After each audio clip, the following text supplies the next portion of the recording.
ಅದಕ್ಕೆ ಕಾರಣ ಏನು ಅಂದರೆ ರಾಜಕೀಯದಲ್ಲೂ ಸಪೋರ್ಟ್ ಮಾಡ್ತಾ ಇದ್ರು, ಅಧಿಕಾರಕ್ಕೋಸ್ಕರ ಇವರಿಂದ ಹಣ ತಗೊಳ್ಳೋದು.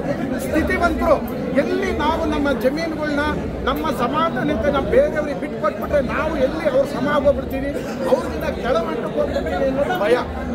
ಹಾಗಾಗಿ ಈ ರೀತಿ ದೌರ್ಜನ್ಯಗಳನ್ನ ಮಾಡ್ತಾ ಇದ್ರು. ಇದರಲ್ಲಿ ಒಂದು ನೀತಿ ಪಾಠ ಇದೆ. ಏನು ಬಾಬಾ ಅಂಬೇಡ್ಕರ್ ಅವರು ಹೇಳಿದ್ರು ಸಮಾನತೆ, ಅದನ್ನ ಪ್ರತಿಯೊಬ್ಬರು ಕನ್ನಡಿಗರು ನೋಡಬೇಕು. ತೀರ ಭಗತ್ ರಾಯ್ ಏನು ಚಿತ್ರ ಇದೆ, ಇದರಲ್ಲಿ ರಾಕೇಶ್ ಗೌಡವಾಯಿ ಅವರು ಮೊದಲನೇ ಹೀರೋ ಆಗಿ ನಟಿಸಿರೋದು, ಮೇಡಮ್ ಅವರು ತುಮಕೂರಿನವರು.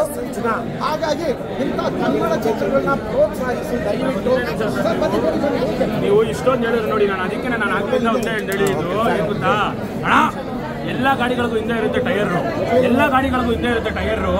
ಅನ್ಯಾಯ ಆಗಿರೋ ಬಡವರಿಗೆ ನ್ಯಾಯ ಕೊಡ್ಸೋದೇ ಒಬ್ಬ ಲಾಯರ್. ಲಾಯರ್ ಏನೇ ನ್ಯಾಯ ಮಾಡಿಸೋದು, ಆ ಲಾಯರ್ ಎಷ್ಟು ಕಷ್ಟಪಡ್ತಾರೆ, ಏನೇನು ಮಾಡ್ತಾರೆ ಅನ್ನೋ ಸಿನಿಮಾದಲ್ಲಿದೆ. ಬಟ್ ನಾನು ಹೀರೋಯಿನ್ ನೋಡಿದ್ರೆ ಎಷ್ಟು ಇವಾಗ ನೋಡಿದ್ದೀನಿ ಹೀರೋಯಿನ್. ಅಣ್ಣ ನೆಲದ ಮೇಲೆ ಇರುತ್ತೆ ಮಣ್ಣು, ನೆಲದ ಮೇಲೆ ಇರುತ್ತೆ ಮಣ್ಣು. ಹೀರೋಯಿನ್ ನೋಡಕ್ಕೆ ನನ್ನ ಸಾಲೋದೆಲ್ಲ ಎರಡು ಕಣ್ಣು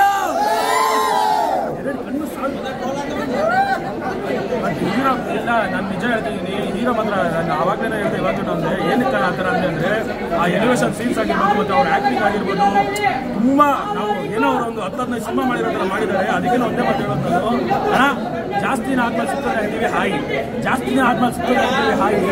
ಸಿನಿಮಾ ಹೀರೋ ಮಸ್ತಾಗಿ ಮಾಡಿದ್ದಾನೆ, ಅವರೇ ರಾಕೇಶ್ ಗೌಡ ಬಾಯಿ.